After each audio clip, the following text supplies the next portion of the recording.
Hey guys, it's Ted Bogert. We're back with the Ted Show. I am super excited to have Adam Lowry on the show. If you guys did, I know you did because you asked me questions. If you guys did any research or a little bit, anything, look at his social media, his website, all the good things that Adam's on, you know that he's got a fantastic background, a great story, a great journey, and he's got Cognitive Rampage, which we're going to talk about today. Welcome to the show, my friend. Now, Ted, thanks for having me, man. You're too kind, brother. You are too kind. Look, man, I'm just reading what I read. I'm repeating what I read. So, for those people who don't know Adam, will you give them a little background on you? Yeah, sure. And but before I preface the background, I do believe that all of us have a unique story and a background of where we come from. I think all of our lives are a story yet to be put in a book, and some are in a book. I encourage so many people to live the narrative that they imagine in their mind, and this can happen. You know, I think we are given the backgrounds that we are to become the great people that we are meant to be. Amen to that. I agree 100%. Yeah, so I'll briefly walk into some background stuff. Long story short, man, I was an athlete for my whole life into college football. I played that for a while. There was nothing else in life. It was football or die, right? That's what life was. And I got injured in college and it ended my career. I didn't know what to do. And let's just say my childhood had some good times and some bad times. You know, it was a rough childhood for various reasons, but it's what made me, right? So I don't want to harp on that too long. It's what made me. Got through that. I didn't know what I was going to do after college football, so I did the only thing I knew to do, which was turn to selling drugs. Right? I just let that be out there, right? I got you. That's what I did, and I lived a crazy life for a long time. I'll skip forward through all the craziness that life brought me. I moved into the bar and nightclub business. Somehow they seem to go hand in hand in life. I don't. Can't imagine why. I moved into that business, man, and I did that for nearly a decade. And there was it was a Tuesday night at a club that I was a partner in downtown Orlando, and someone at like 1:30 at peak time in the club or whatever, they turned the lights on. And I just looked what was happening with the lights on. And it's an odd thing if you're looking at a club that's packed and it's a dance club, then the lights come on, right? You're like, what am I doing, man? Like, what is this for a minute? I had some odd thing that happened. Long story short, I went home that night. I had a 16-hour argument with myself in the living room about what life is, who I was, what I was supposed to do, all the things we all ask ourselves, right? And within 3 or 4 days, I got rid of everything. The girlfriend I had for 4 years, quotes friends, my stuff, I got rid of it all. And I went on this thing called walkabout, if you will. My brother hooked me up with this labor job down in the Keys to go do some laboring. And I went down there, spent some time in the Keys, spent some time in Tennessee. It was about 1.5 years, 2 years. Went out to Acoma Pueblo, out in Sky City, New Mexico with I'm part Native American, lived out there for a while and just kind of traveled, man, not just asking questions, man, just like, well, who am I? Right. What do I do? Right. And Right. I came back from that and there was no part of me that was like, all right, I want to help other people. Right. That's the cliche stuff you hear. Right. I came home and I just want to help others. Right. And, no, it didn't happen that way. No, I wanted to help myself by helping people. Maybe, I don't know. I started coaching kids at the YMCA. A friend of mine invited me to give my first talk ever at my old middle school to the athletes. And I was like, dude, I studied on what I was going to talk about like it was the SAT, man. Like, these are like 7th graders. You know what I mean? And I got like 10 minutes, you know, and I studied for hours to give this talk. I gave that talk and something just kind of led me to become a mental health counselor. So I went back to school for that. And I was never the grades kid, right? I was the athlete guy that just made B's to get by, you know, and get into college. I wasn't that guy. But by golly, I swear to God, I went and got my master's in mental health. I made 1 B, the rest A's, right? I'm proud of that. That's amazing. Yeah, it was fun. And I got through it, man. And you know, I ended up treating people with addiction for a couple of years down in South Florida. I was into it, but the world of treatment wasn't what I hoped. I had walked into this world like we're here to help everybody, right? And do the Right. scientific approaches and offer what we can. No. It's ran by based insurance companies, the non-scientific. I want to get into it, right? If It's people are true. interested on how I really feel, just tune in the podcast on iTunes. We're almost 270 episodes in. You're killing it on the podcast. It's amazing. Dude, I go off, man. And so something had to be done, right? So I started speaking out against it. I wound up on the Joe Rogan Experience podcast when I was out in LA. That was a wild blessing and a wild night how I met Joe, and he put me on the podcast. And I kid you not, Ted, not a few hours after I got off the Joe Rogan podcast, I was fired from both of my therapy jobs. Why? Both. I outed the system, man. Like I just Oh, I gosh. put How it did out. they fire you? What was their technical term? Did you have a what is it, a morals clause? No, one of them called me and said, "Well, we had some issues with the application and the processing." I'm like, "I've been working here for 2 months, man. Like, come on, man." And they let me go. And honestly, after they did, that was the best thing that could have happened because I was like, "Okay, this is what we're gonna do. I'm gonna turn this up a notch." And then then the cognitive rampage was born from there. It was So I born. have questions before we get to cognitive rampage for you. Sure. Go ahead. You talk about, I read enough to know we have a very similar childhood experience from what I have read on you and what you alluded to. Were you in a healthy place when you became a mental health counselor? Had you dealt with all of your demons up to that point, all of your past? Had you gone through and kind of it was cathartic for you and got rid of it? Or were you still at a point where you're like, all right, I'm dealing with other people's problems. But I still haven't figured mine out yet. Well, I don't think we ever figure out all of our problems. I think that It's so true. I think that stays with us, right? To the point that we allow it to affect us, right? When I started taking responsibility for my own responses to what I had experienced, things began to change. When I stopped blaming, my father or what was happening. When I backed away from that, I said, "Look, this was on me." That's why I dove into psychology because one, I want to know why he was the way he was. Right. And two, why I was. And then I started learning, wow, wait a minute. We control our emotions. What are you talking about? We have thoughts that create emotions. From those emotions, we create behavior. For everything, all the fingers started pointing at me. It was like, it's on you now. People don't like that, Adam. They don't like that.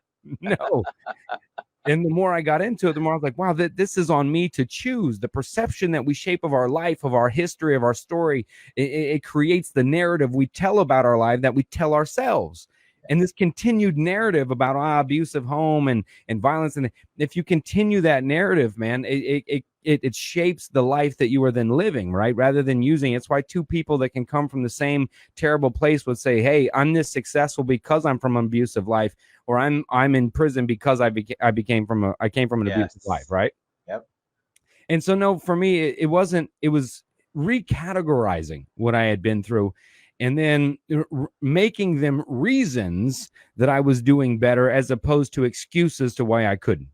Correct. So smart. I love that. I think it's important. I did 5 years counseling, and I think recategorizing I hadn't heard that term before, but I like it. And I think that once you realize it's on you, that was on them, but how you're moving forward is on you and how you react and respond. And I love that you said take responsibility for your responses. Radical responsibility, is that what one of those new terms is? I did a show on it. But I think it's so important for you to recategorize. That's great. So I have another question. Since I have a master's in healthcare, and I did a lot of nonprofits, including licensing the mental health facilities, local ones. What was it that was going on? Can you speak in generalities if you want, or be specific? What was going on that was aggravating you so much? Was it just because it was so systematic and so insurance billing, or was it that the people had become, which I had found, a lot of them had become lackadaisical and laissez-faire in their approach because they realized they were going to get paid no matter whether the service was provided or not? Yeah, it's probably fivefold for me. I feel for the practitioners on the front line because they were not allowed to practice of what their style was. Right. Yeah. Like my style was in your face. Not everyone loved me, but I was in your face. And for me, rather than counsel you, I wanted to teach you psychology. I wanted to, here's the tools they taught me in my degrees. You can learn this and apply it yourself. Right. And so those in the middle, those on the front lines, they were held by groups they were allowed to run, things they were allowed to say. They were put in this box. You have to practice in this box. Forget what your style is. The groups have to be on this. And one of the bigger issues I had was the fact that, and let me preface by saying, I'm a fan of whatever works for you. If somersaults work for you to make your life better, then my God, do some somersaults. I'm in. I don't care. But what I didn't like is 90 to 98% of the approach in rehabs from around this country was a non-scientific based treatment called AA. And AA has helped thousands of people, millions of people. I'm a fan if it works for you. But when it's 90% of the approach and there's no scientific basis backing that I had problems with. And I'm going, there wasn't even an AA class in my degree. Wow. Yet we didn't take a class on here's AA and NA. We didn't cover that. And this was the main approach. And the other approach I didn't like was trading drugs for drugs. You're coming in to get off street drugs, but here, take our drugs.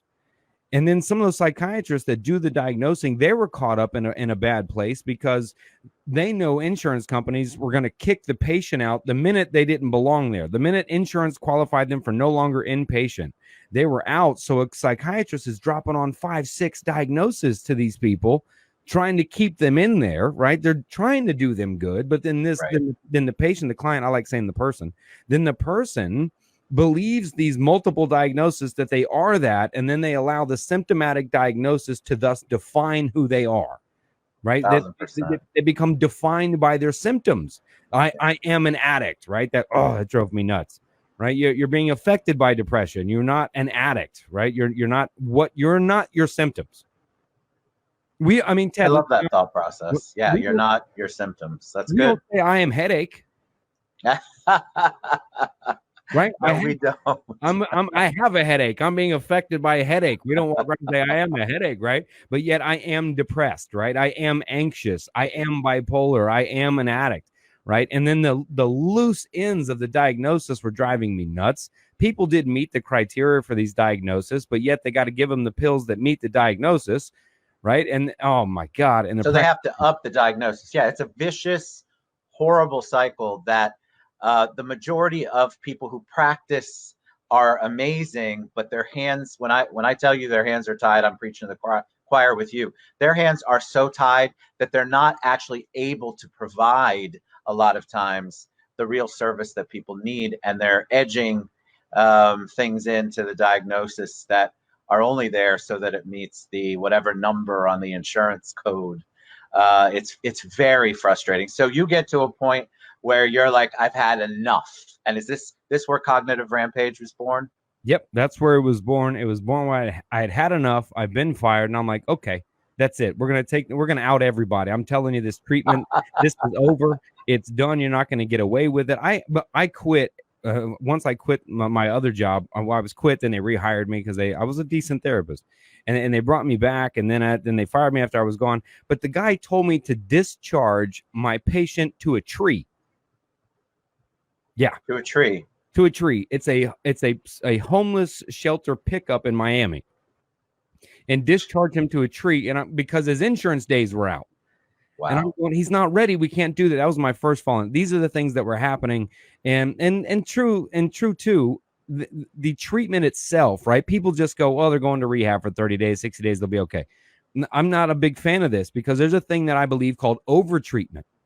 That if I'm a hammer, right? I'm a therapist and a psychiatrist. If I'm that, I'm looking for the nail.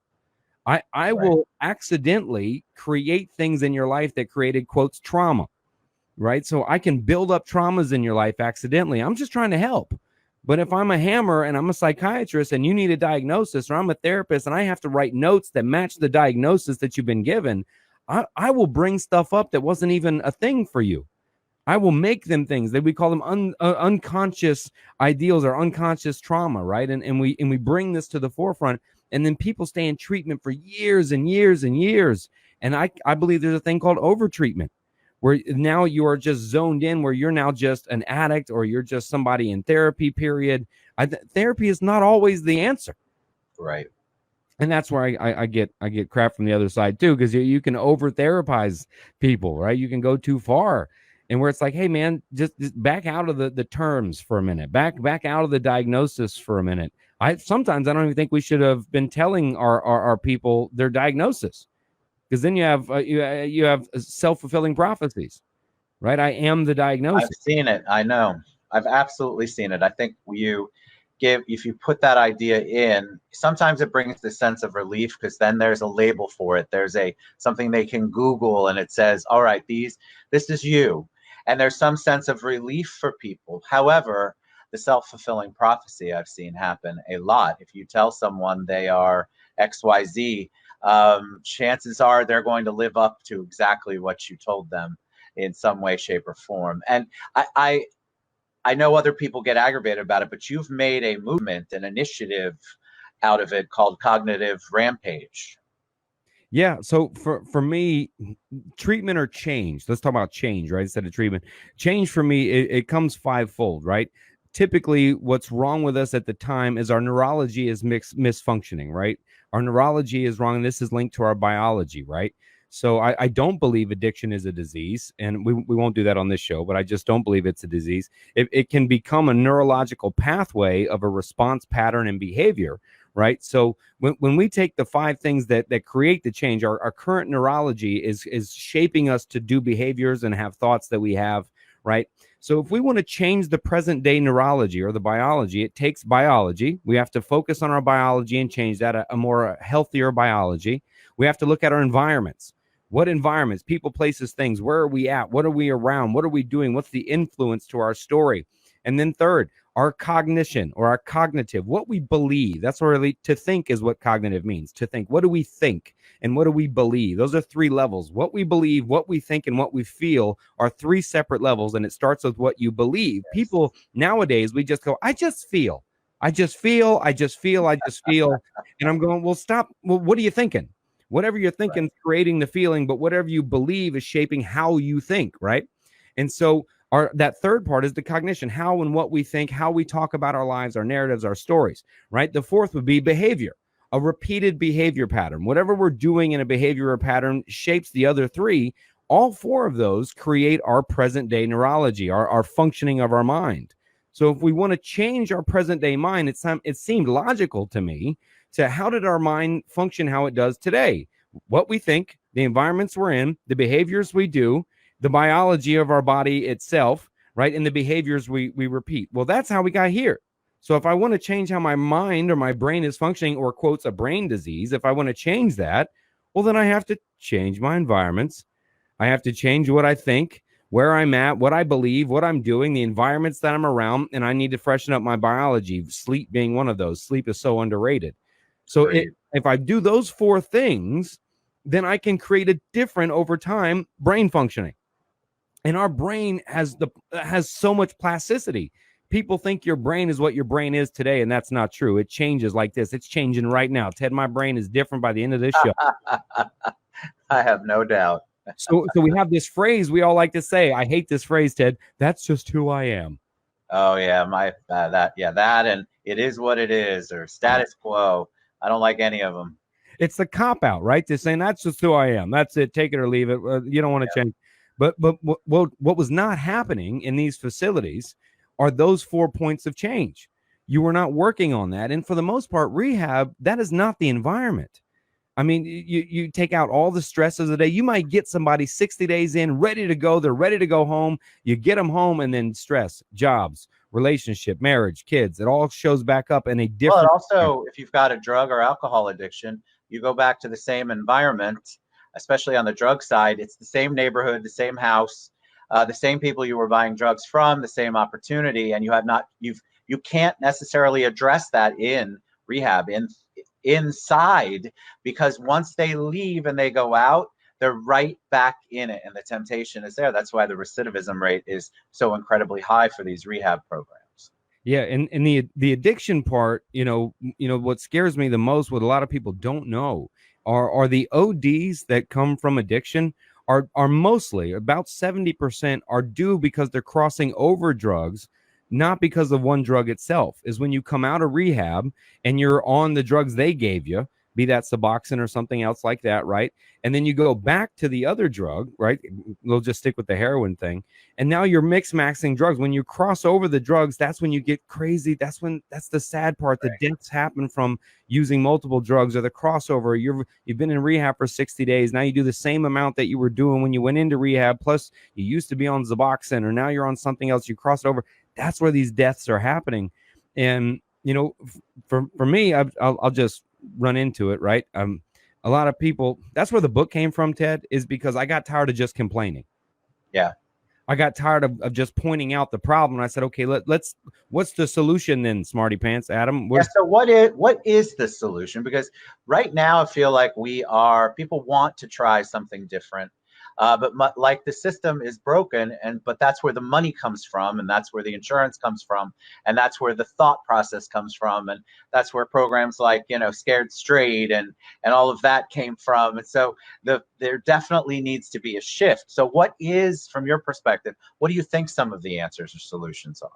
So I'll start on a micro level, right? So for me, I wanted to write a book that was an answer to people. Now, I wish I could say I was a smart guy that came up with this whole thing, but it's not. In psychology, mental health, and treatment, even in medical, we build on the shoulders of giants. We stand on the shoulders of giants, right, that come before us. So for me, to come up with the original idea, I tried, but I ended up putting together a bunch of different theorists from all over, from behavioralists, cognitive practitioners, environmental practitioners, all these practitioners, down to some philosophers from back in the day, and tried to put together a self-application that encompassed those 5 phases of change that I talked about that you could apply to yourself. And I ended up coining a new theory in treatment called trans-rational structure behavior theory. But you can't sell a book titled that at all. So the cognitive rampage became... You cannot. Right, a thinking rampage is what it really means, right? A thinking rampage, and to really quote what it really means, right, is the idea is cultivating happiness through a passionate pursuit of life optimization, an enthusiastically persistent search for competence in mind, body, and belief, while building an optimistically rational life philosophy and living and growing a purposeful structure. That is the definition of living your cognitive rampage. I love that definition. Some people commented, and I thought it was interesting. They're like, rampage, Ted, because rampage has such a almost like an angry, out of control kind of connotation to it. However, you're talking about being so in touch with that you get outside of yourself and you think differently, like you're talking about. Real quick, Spence says, Adams, do you know Spence? Spence with Central Care Mission. He says he's knocking it out of the park. Central Care Mission is a neuroscientific approach coupled with cognitive behavioral benchmarks. So that, to me, has always been the future. The future of treatment and mental health is a neuro-based treatment mixed with some cognitive behavioral aspects. That is the future of treatment in my mind. That has always been the future. The answers lie in the brain and the functioning of the brain, how we maybe can manipulate that. How do we do that, right? But it's our behaviors that shape all that. I 100% agree. The rampage part, Ted, to go back, the thinking rampage is they're contradictory, right? Because if I'm in a rampage, I'm out of control, I'm losing it. But if I have a thinking rampage, I'm purposefully meaning to question my own BS. Yeah. All of the things that I believe about my life, everything, I call them the core beliefs in my book, right? So the basis of all that you think and how you think come from 3 core beliefs. What you believe about self, others, and the world. Right. These are the 3 beliefs. So whether you like the Miami Dolphins or you like eggplant, all stem from these 3 beliefs. Right. So if one of those beliefs is negative or pessimistic in a way, then how might I think or what I might think about other things. Right. And so most of us don't know what we believe about the world. Agreed. Oh, my God. We have no idea. None. We don't. And so the rampage part is question yourself in a thinking rampage till you drive yourself insane. Why do I believe that? Why do I think that that's my life? Why do I believe that about myself, others in the world? Well, why do that? Why do that? Why do that? Well, this answer, why do that? right? And at first, I ask people, can you tap into the idea? When I ask people, is there truth in the world, right? It's a trick question. It's a setup. People are like, well, yeah, there is, there isn't, I don't know. And so I use the roller coaster example, right? If you ride a roller coaster, Ted, and you tell me it's not scary, I ride it, says the scariest ride of my life. Who's telling the truth? Right. So the truth, Completely different. it's the perception, right? So when we can grab a hold of the truths that we believe with all of our hearts, we believe it must be that, right? As Albert Ellis says, masturbation. It must be that. I must be this person. When we grab onto our experiences and define them as truth in our lives, even though we know truth is a mere perception, right? The one that made it out of this place because he was abused, the one that didn't because he was abused, right? When we realize that we grasp that in our own mind, that change is merely willing to question our own beliefs and thoughts, how we think, what we think, and that we can change that at the moment we decide. And anyone can think about their lives when they had a decision they had to make that was tough. I always say depression and anxiety, it lives in a place called toil. Once you make the decision, you're out of the toil and dealing with the fallout of the decisions, you move forward. But most of us are not willing to turn the question on ourselves and go, why do I believe that I must be this way, that it must be my dad's fault, it must be my family, the environment, my boss, my wife, my husband, my kid, it must be the disease's fault, it must be all of these things. But when we can do that, we can begin to shape a new narrative. Now, that's not the end all be all, because remember, there's 5 phases. That's just the cognitive part. Right? That's just the what we believe and think. Now, you can change what you think all you want to, but if you don't change your environments, your behaviors, work on your biology to change your neurology, good luck with that. Right. It's funny because I think people take it's no matter what you're doing to improve your life and to get to the bottom of things, people want to take a little snippet. So they're going to find one of those 5 that makes the sense to them, and they'll go, all right, I tried this, it didn't work.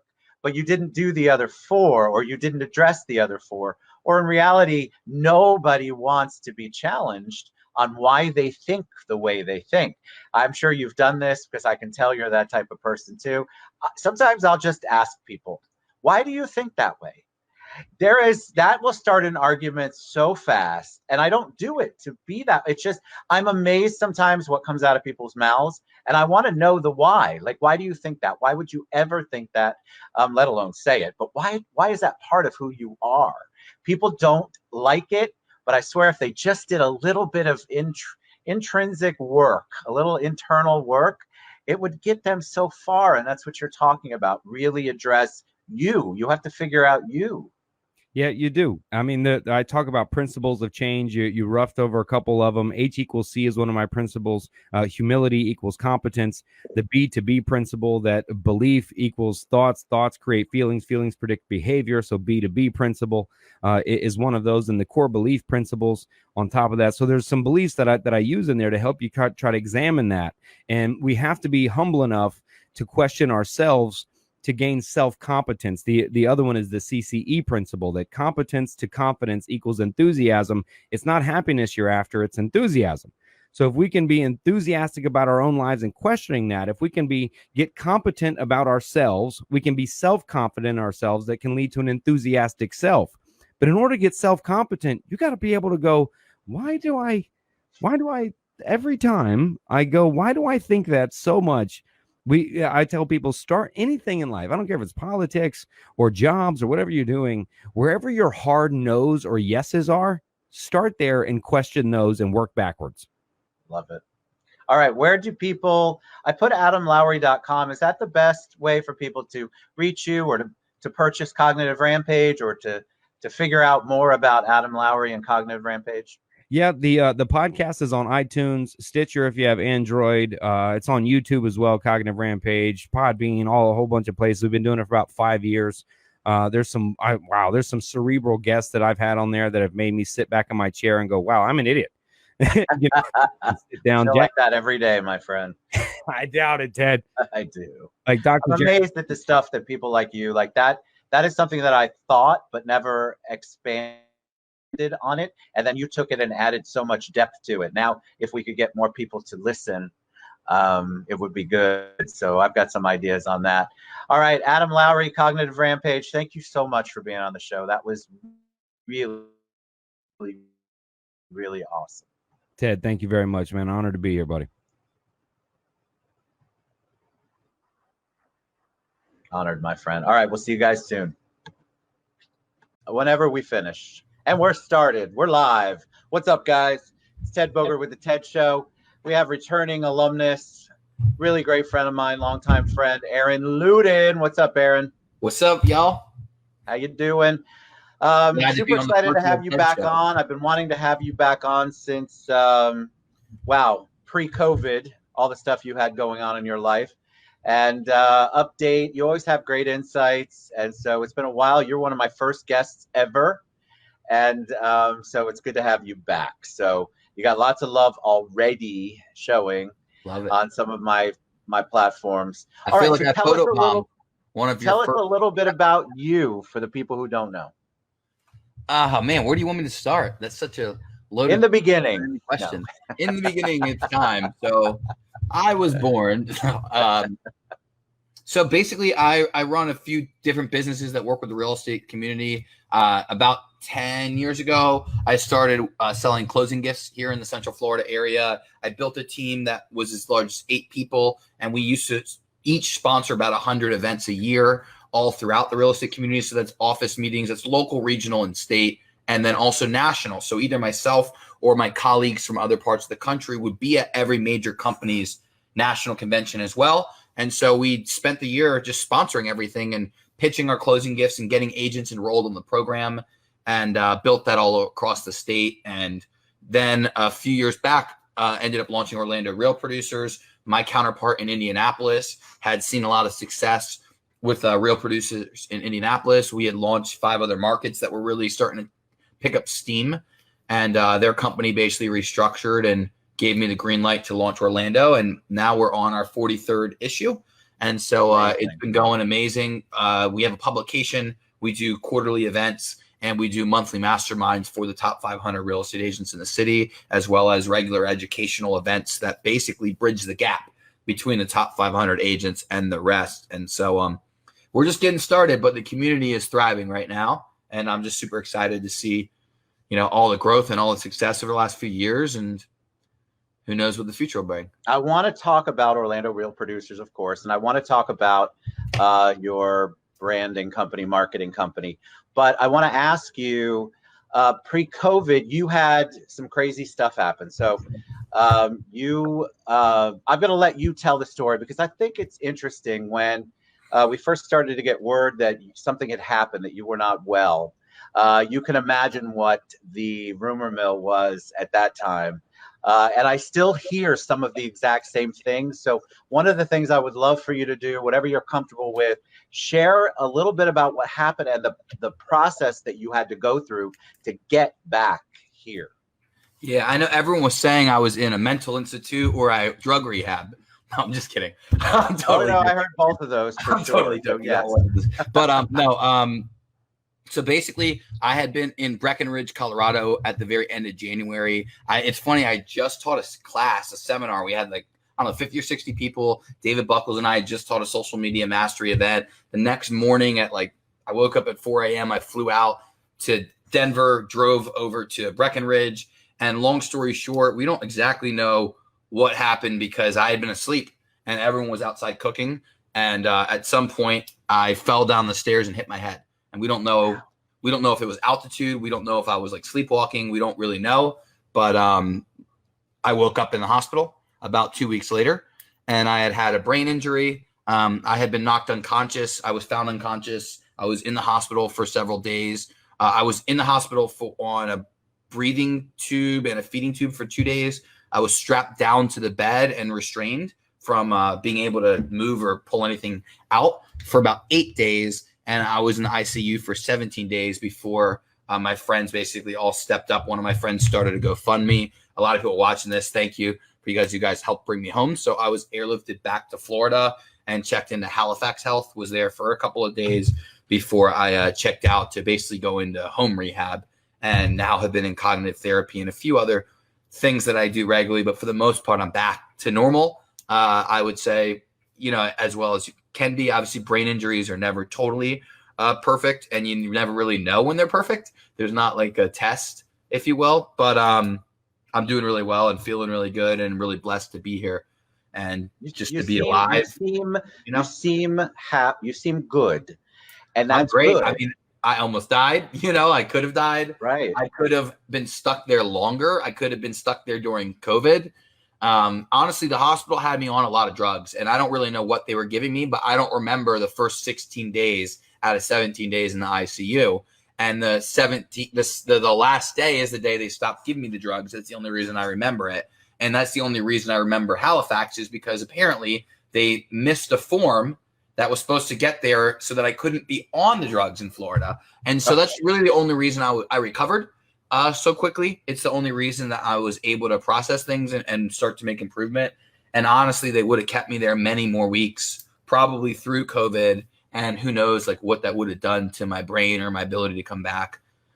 So I'm just really blessed and happy to be here. And I don't know, it's really hard to like not just have a smile on my face and be like, well, I almost died. So the stuff I'm worried about or stressed about or whatever, in the grand scheme of things, like it doesn't all, I don't know, it just doesn't all matter. Well, I think it's given you perspective, but what I love about you sharing your story, and you've done this on your social media, is that you talk about how some ways that you respond, some behavior that you have has been impacted by the brain injury. Will you tell them a little bit about specifically, because you talk about it, frontal lobe a lot. Yeah. So to be fair, like I'm not even sure like where it starts and where it stops. I don't know what issues are really related to the injury and what issues might be other things. Like, for example, we've been in quarantine. Like that's also I've been ADHD since I was in, I don't know, first or second grade. So the truth is a lot of these symptoms are exactly the symptoms of ADHD. We have no idea if it's just like me being myself or me dealing with the brain injury, just to be fair. But I will say that what I've noticed in the beginning was I was really tired. I was really tired all the time. And then when I wasn't tired all the time, I was tired completely sporadically. There was no rhyme or reason. It had nothing to do with how much I slept, what time of day it was, any pattern whatsoever. It was completely unpredictable. When I was done, I was like actually done. It didn't matter if it was 11 a.m. It didn't matter if it was noon. It didn't matter if it was midnight. Like if it hit me, it hit me. I had to immediately go upstairs and go to sleep. So that lasted, I don't know, a couple of weeks. The same, what's funny is for about a week, I like couldn't stop drinking juice, like tons of juice. I don't drink juice at all. So I'm drinking like these giant things of juice and I'm like never had my thirst quenched. So I don't know if that's like blood sugar being low or who knows, but that stopped eventually as well. And so yeah, anyway, I forgot where we were. What was it like when you finally got back on your feet? Because you took obviously you had time, recovery time, you had time in ICU, then you had the transport time, you had to come back here, you had to do rehab. What was it like when you were finally able to have your first meeting, have your first phone call? Because you're so passionate about your work, I imagine that was difficult for you to not be able to talk on the phone or to have a meeting or to book something. It was weird. I mean, one of the biggest things was while I was in the hospital, while I wasn't completely cognitive, I was partially speaking gibberish and partially really concerned with the same couple things. So I would continue day by day. My memory was awful. So I would ask, where's my dog? And they'd be like, he's at home in Florida. Where's my rental car? I had a rental car. It's parked in. They're like, your rental car was returned like 9 days ago.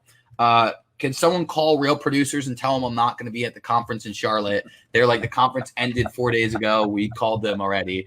And the other thing was masterclass. We've got to plan the next masterclass. And the magazine, like knowing that I had responsibilities and needing my team members. And Nikisha really stepped up and did a lot of it. Jose, that's my personal assistant, stepped up and did a lot of things. And so they planned like the next publication, the next educational event. They booked a guest speaker. They booked a hotel for him. They flew him in. They did the promotion. They pushed it out. They did the next major party we did. So like everything was kind of handled. And my family took my phone away. The doctors wouldn't let me use the phone because of the stimulation. And so at some point, I guess I just kind of accepted I'm not doing anything. I can't do anything. I'm not going anywhere. I'm only here to recover, and nothing can work if my brain doesn't work anyway, was kind of like the realization. Well, it needed rest. It needs that recovery, the brain. Literally, needed to sleep enough. Yeah, I mean, it was so great when we first started to get like when I could see you back on social media, you could tell that you were back sort of in control of what you were doing. Yeah. I'm sure you were always in control, but you could tell when you came And back. probably more so than it looked. Like I did a Facebook Live where I was explaining myself, but people kept hopping on. And so I kept starting over. And so I don't know how many dozens of people have been like, well, you were repeating yourself a lot. So I wasn't repeating myself because my brain didn't work. I just wasn't good enough at explaining, like, oh, I'm going to say this again because more people jumped on. Like I wasn't clear enough, which probably is different. Like I would have done that better now. But I find it funny. People thought I just like had a terrible memory and was just repeating myself. And I just kept thinking like 50 new people just jumped on. I might as well say what I just tried to tell them. So anyway, it's but yeah, it's been a process. And the other things were, and there's definitely other nuanced differences. So being tired a lot, being more irritable at times. They told me I would be more impatient and have less judgment. I don't know that it's less judgment the way I expected, like having poor judgment, but it's harder to make judgment calls, meaning like to decide between two things that don't have a right answer. So for example, like determining what the topic of our next masterclass is going to be, it really challenges me. Determining which person to pick for the next cover is way more challenging than it ever used to be. Sitting down and writing out a simple email is a lot more challenging than it used to be. So there's definitely like nuanced differences, but they're judging between things, not judging like what's right or wrong or appropriate or inappropriate, I would say. Where do you think your passion for the real estate community comes in? How did you, because you're so enmeshed, I think everyone knows, I think I saw when I was scrolling through today, you were at Cliff's office at Aura. You're very involved in the community, but you have a passion for it. It isn't just the dollar sign. You have a real passion. Where did that come from for the real estate community? It's interesting. I would say there's probably a few places. One is just because I've built my business around the real estate community for so many years, building a closing gift business that serves several hundred agents every single year, or several thousand agents. Usually I think we serve about 2,200 agents in our best year. And so, and they're regularly like loyally ordering. So a lot of people watching this, like they order closing gifts every 5 or 6 months, some of them once a year whenever they run out. And so I've just been really passionate about servicing those people and serving them and teaching them. And what I really think it stems from though, is how much of the business overlaps with my experience at Cutco through college and through high school. So really, if you even, we can go as far as training, like basic training at Cutco is almost identical to about a third of the Bold program at Keller Williams. Like basic training at most brokerages, how to make like at Cutco, they teach you how to make a list of initial people. So friends and family and whatnot, how to qualify that list, they give you a script, how to call them and book and do appointments. They give you a script on how to close deals, how to get referrals. So all of these parts of building a business are actually really similar, and even funnier, they're in the same neighborhoods. So, I paid my way through college literally selling in the same kitchens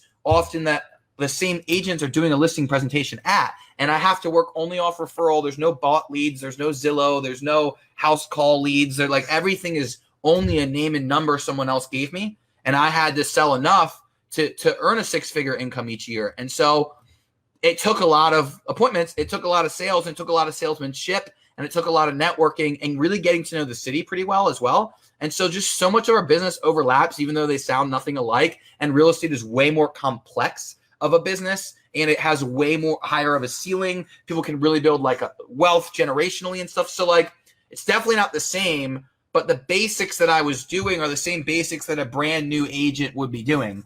And so I think there's a passion for the fact that the expertise, like when I was teaching Cutco reps, I could go teach on referrals, on phone calls, on prospecting, on salesmanship, on closing, like the same classes I could teach to reps in my organization. I could basically go and teach at real estate offices, and they were well received. And then I guess that was really like the big thing. And then also just respecting that they're in a similar business where you're basically in an outside sales business. There's nobody looking over your shoulder. You've got to build your own business. You've got to also retain your clients on your own with your own decisions. And often there's not a lot of training on how to do that. And so I always felt like I have a perspective of what it takes to get my clients continuously ordering Cutco knives, right? It's not like a normal thing for people to buy on a regular basis. And so, but people do buy homes every 5 to 7 years. And so if I can stay top of mind and stay in front of them, a lot of the practices were the same. And so I really think that's where it all stemmed from. And now just so many of my friends are in the real estate world. The people I love and care about most are in the real estate world. The people I trust and that trust me the most are in the real estate world. And for vendors, I've been in their shoes. Like I remember spending tens of thousands I remember spending $30,000 or $40,000 a year sponsoring events from my own pocket. And at the time, a lot of people don't realize, like, a lot of people watching this have probably known me for 10 years now. They don't think about the fact that I'm 31 now, which means I was sponsoring their events when I was younger than some of their kids. You were a baby. I was buying, everyone's lunch or spending $1,000 or spending $500 to be there. And I was doing it at all these offices year after year. So I just became really passionate about supporting the community that supported me, as well as I learned what it was like to be treated like a blank check, to not be respected as a vendor, to be treated, to have people that don't care about whether they bring value to you, to have events where they don't bring the producers, to like all the downsides of sponsoring real estate events, or the taboo parts of it, I wanted to resolve. And that's really what Real Producers was born from. I always say, if there was something that was consistently gathering the top producing real estate agents in the city so that we could get in front of, get their attention and keep their attention, I would have never started it. But I think what's interesting about you, and I want to talk about the building a community, to piggyback on that, is that you just don't throw the event. You want everything that you do with your networking. To me, you're the networking guru, right? I know you joke a lot of time, or you say it when you introduce me to people, Ted knows everybody, but I really believe you know everyone in addition to everyone I know. But that is such a gift, but it adds to everything that you're doing. It adds to the community, but a lot of people don't know how to network, Aaron. A lot of people don't know how to build that community. They don't know how to build the referral sources. So that was the title sort of the show, was about building an elite community. Let's talk about that, because I think you probably already could teach that class to a lot of people. Love it. And not only that, I'll share this because this insight may be helpful for some people. I don't see myself as competing with someone like you when it comes to network. I not only don't have the network that's the size of yours, although you may flatter me and tell me that I do. I compete with where I can be at your age. Just being honest. I don't compete with where you're at. I compete with where I'm pacing. I didn't know you at my age, but I compete with, like, if I continue to do the right things and continue to do the same things, where would I be if I did this for another 10 or 20 years or however many years? I could keep compounding. That's like how I run my race. And because of that, people like yourself inspire me to stay active every day, knowing that I probably have a head start at some level. At least with most people, I don't want to speak, because I don't want to make assumptions, but I know that the number of people I'm bringing into the network, the number of relationships I'm building, and the depth that I'm going can only compound if I continue to do the right things. And so I look at what I see the results with someone like yourself, whose relationships are so vast and so deep, and people really do care so much, that I think, wow, if I just continue to do the right things, this is the type of path that I can be on, and maybe even be comparable. And if I'm lucky or do everything better than I'm doing them right now, if I ever learn to get better at it, maybe I'll even have extra benefits. You already are further ahead of the game. Just so at 31, oh God, I can't even remember back then. I definitely did not have the network, but I understood the importance of it. And I think that's a big part of the challenge of building your network. A lot of people think they've got a solid network, and then there's nothing coming from it. There's nothing that's developing. Nothing's moving forward. A lot of people are in stagnant relationships as far as networking going. So how do you change that? How do people get out of that? They need to stop having agendas. That's the problem. Everyone has a freaking agenda. They want to have a relationship with you because they want something out of it. They don't want the relationship with you because they value collecting more people in their network. Like my friend Curtis Lucy, he wrote the book Appreciation Marketing. And he always says, and I love quoting this quote, but it's his. In fact, right here, How to Achieve Greatness Through Gratitude. He wrote this book, and in it he says, relationships are the real currency in life. People that actually believe that, like yourself, they collect people. They build wealth in their relationships. They don't just try to stack up money or hit their financial goal or their political goal or their whatever goal they're working on. So most people, they haven't really accepted, like Zig Ziglar says, like you'll hit if you help more people achieve their, like you could be what is it? He says you can hit all of your goals if you help more people achieve their goals, or if you help enough people achieve their goals. Most people will say that, but they don't actually act in alliance with it. They act out of scarcity. They act like, yeah, I'd love to help you with your goals, but I'm so scared I'm not going to hit mine that I need to worry about my shit. You know?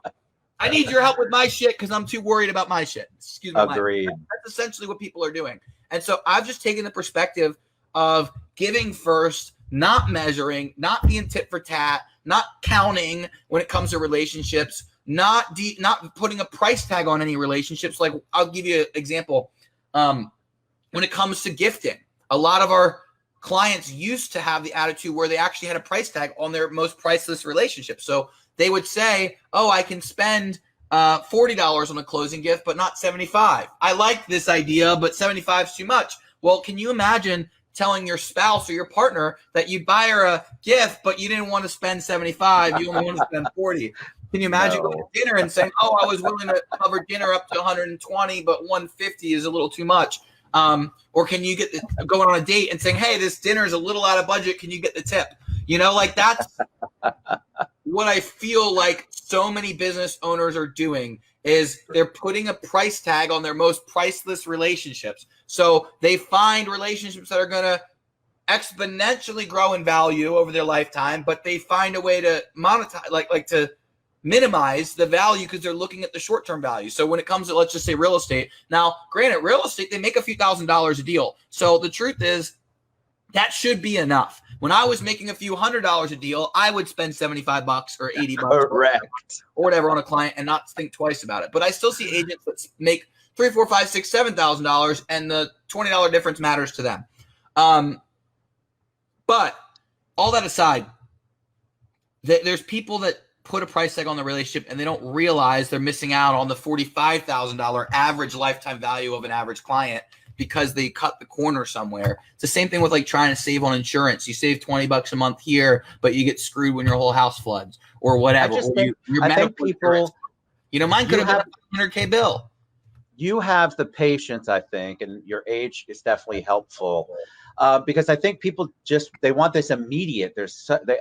If I take you to lunch, then I immediately need a loan, or I immediately need a referral. And I think that what you're saying, people don't spend any time. They don't know how to plant a seed and kind of let it grow. There are so many seeds that come back to me 10 years later. There are some that never come back to me in that seed, but they've introduced me to other seeds. And so I think people are waiting to grow it. And honestly, if it's worthwhile, it's going to grow slow. Agreed. Even if you move quick, right? It's like they say bamboo, you water it, and for 4 or 5, 6 years or something, it doesn't move at all, and then it shoots up like 6 feet in a month or two, right? So it's the same thing. I think a lot of people, they are too short-sighted, and let's go one step further. They don't have the confidence to know that they're going to be around if they don't get the deals right now. And the reason, furthermore, is because they don't take consistent, necessary action enough to bank on it. So, like, for example, I'll be honest, like, this is going to sound insignificant, but look at this.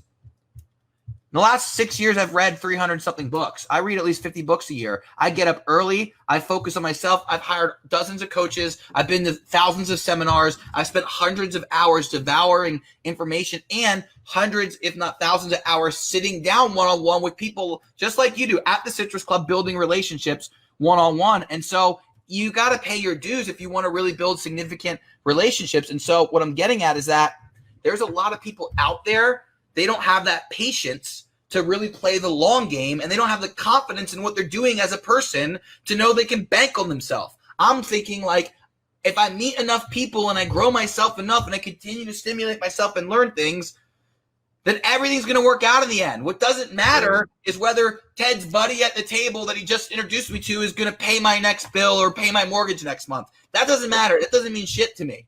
You know, yeah. Are they going to – so many people are so short-sighted, they don't realize it, but they're looking for their next paycheck, their next sale, or their next month of income because they're not coming from a place of abundance, because they're not abundance, right? It's the abundance mindset. People, I could never do what you do, people will say, and I'm sure they've said that to you. I could never talk to that many people in a day. Well, why? Okay, so then set your goal. If you're only talking to one a day, talk to 5. Like, build something, do something that progresses you. And people get so caught up in the way that they've always done it and then wonder why they're not getting different results. I'll be honest, I was very lucky. I stumbled across a job selling, Cutco knives in people's kitchens when I was 17. I made $6.40 an hour working at Hollister when I got referred over there. And I started to make $1,000 a weekend, $2,000 in a weekend. And so my senior year of high school, it was half senior year of high school, half freshman year of college, right? With the summer in between, I was able to earn over $50,000 that year selling these knives. And I was 18. That's that amazing. Totally changed my life. And not only that, the money wasn't the thing. It was the skill set that I learned, but the standard. Like, it set a standard. So at 19, I'm like, well, I'm not going to go backwards. I'm not going to try to make. So the standard of the level of activity, the number of phone calls, the level of growth, the level of like taking my life seriously, not just like going and getting drunk or something, which obviously nobody was doing at 19. Right. I was just much more serious about running a real business and moving places. And so that compounded over the years, year after year after year after year. So now at 31, I have a level of confidence that, honestly, when I meet people my age, they rarely have the same level of confidence at where their business is going, but also where their life is right now. Like, if you look around, like, I don't live in a mansion or anything, but I've owned this house for 10 years. Right. I bought this house at almost 21. And so I've been able to hang my hat on, not worrying about having a place to live, not having a goal someday of, you know what I'm saying? Like, just a level of stability that gave me a level of confidence in both the stability, but also the consistency. Like, I'm going to keep reading. I'm going to keep growing. I'm going to keep working. I'm going to keep growing my business, growing my leadership, raising my leadership lid. And so I've never had to worry about what's right in front of me, what closes now, who's happy now. I've always felt like if I do the right things and I meet the right people and build the right relationships, then I'm on the right track regardless. And so I agree. And what do you want to do next? What do you want? I think people, I'm amazed sometimes. You've got Masterclass, you've got Orlando Real Producers, you have your gifts. What is the plan for all of that? What's next? Because I know you and you're always thinking ahead, I'm sure, even though you're keeping your thumb on the present. What are you doing? What's the plan for the future? It's a great question. Well, so a couple things. We're working on a program that we're calling ORP 2.0. So I'm working on a relaunch of Orlando Real Producers. It's totally fine. It's doing great, but we're revamping all of our processes. We did a full audit of 7 different areas of the business, from onboarding to how we do events to how we communicate with clients. And we've got brand new programs and systems to roll out in all those areas. And a few new things we picked up from the pandemic, like doing virtual meetings once in a while. We're excited. And so my goal with that is to streamline the process better, create better interaction and introductions with people, only bring on the right partners, and then make sure that our people own the community. So that I want the community to own the community. So we're bringing on an advisory board. They're going to be in charge of curating some of the content. It's going to be less in my head and more in the hands of the group. So that's the immediate future. The long term, I've got a book that I've worked on for many, many, many years that I'm finally at the point of being ready to pick back up and finish it up and launch it. I took a bit of a hiatus when we started launching Real Producers because I was busy and I was crippled. So I wasn't. Yeah, you've had a crazy time on the physical side. That's for sure. Yeah, it's definitely been an interesting last few years. So I'm definitely excited to not only come out with a book, but honestly, I think I'm going to start making this a regular thing where I pump something out once a year. I've got probably 12 in my head and 3 scripted out. So I just want to keep continuing to write content and travel and inspire people and help people and teach the things that I've spent all these years learning. So that's really the next layer for me, is doing a little more speaking, a little more writing. And I'm very confident that you're going to see a book soon, and it probably will have a lot better perspective than it would have had if I had written it a few years ago. What do you do to stay positive? And I'm not talking about Orlando Real Producers or business. I know you read a lot, and I love it because it's motivating. I actually read 2 books during COVID, mainly because I felt really far behind on Aaron's list. But what do you do to stay positive? What is your personal thing that you do? A couple of things. I have a routine. So I'm of the belief that if you light yourself on fire, people will come to watch you burn. And if you've ever read the book, The One Thing, they say, what's the one thing that such by doing would make everything else irrelevant or unimportant? I think is basically, if not exactly, that's anyway. People always narrow it down to a minuscule behavior. So usually salespeople think it's phone calls or business people think it's leverage. They think their one thing is like a business strategy in a lot of cases. And I'm a big believer that if you've got 7 areas of your life you want to improve, and one is, let's say, health and fitness, and one is relationships, and one is your business, and one is your finances, then really there's probably 7 things. So we're sitting in a meeting years ago, and I asked Jay Papazan, who wrote that book, I said, Jay, what if you have 7 areas of your life or 6 areas of your life that you have a goal in? Is it possible to have 6 things? And he said, absolutely not. He said, in dominoes, even if there's 6 lines, there's still one thing that lines up all the dominoes. Like there's still a line at one point and then it splits into 2. So he said, so what's the one thing that lines up all the dominoes and all 6 or 7 goals? And I thought about it for about, 2 or 3 weeks. And you know what I came up with? How I start my day.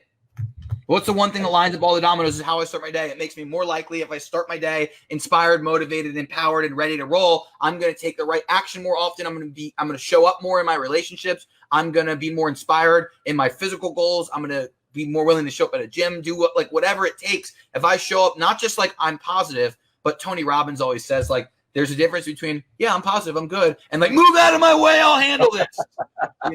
That's called being empowered when you're in that move out of my way state. Yeah. And so I'm a big believer that my one thing is to light myself on fire every morning. If you light yourself on fire, people will come to watch you burn. So I get up early enough to light myself on fire, to have enough time to light myself on fire, to have enough time to do the things like scrolling on Facebook and whatnot, to be writing things that will also show people that I'm on fire. So that by the time I need to be burning, if you will, I already am, and I'm able to inspire and stay inspired through my day. And so to me, that's the biggest thing that really makes me. And I think people can see that now that I've explained it. Like a lot of you watching this, good. Get that. That's so good. I've never thought about that, but I think the morning is for me, it's definitely sets the tone. But setting yourself on fire, I've got to think through that. I really love that analogy. State. So my best days start where I'm like attacking my phone. I'm beating my phone up, as Grant Cardone always says. I'm beating the phone up before breakfast, and I'm inspired and I'm motivated. And I'm writing fired up stuff, and I have thoughts, and I listen to the same podcast. Like I listen to one of my mentors, Ryan Stewman, the Get Your Mind Right podcast, it's called Rewire now. Every single morning, it's a 5-minute podcast. It's all fired up, inspired. And so like whatever it is for you, it doesn't have to be that podcast, but to actually get your day, start your day in an inspired state, like on a scale of 1 to 10 in a level of energy and excitement and enthusiasm. If you're below an 8, if you're an 8 or below, actually, you didn't start your day that well. Your day has got to start at a 9 or a 10, or the day is going to be a bit of a drag at some point, even if you thought you were quote unquote positive, And so I'm just a big believer. Not only does your day have to start like that, but really like your life, if it really comes down to it, your life's just a collection of how many minutes you lived and the number of minutes you spent in each state, or like level of excitement scale of 1 to 10, let's say, the number of minutes you spent at a 9 or a 10 determine the life you lived. I don't know about y'all, but I don't really want to spend that many more minutes below that number. Agreed. You are such an inspiration. I mean that from the heart. I love and appreciate you. I love what you do. I want more people to get involved with what you do. If you'd have them and be part of that community, they can learn from you. You speak, you do all sorts of things for the community as a whole. What's the best way for people to reach out to you? Find me on Facebook, Aaron Luden, spelled just like it says below right there. Or you can do Aaron at OrlandoRealProducers.com. That's AARON at OrlandoRealProducers.com. Fantastic. Thanks, buddy. It always goes by fast when you're on. I appreciate you so much. You guys reach out to Aaron. He's awesome. And Orlando Real Producers is amazing. You do a lot of great work, man. I appreciate you. All your support personally and the home team support. And we look forward to doing more with you guys soon. Love you, man. All right. We'll talk to you soon. You guys have a great night. We'll be back tomorrow.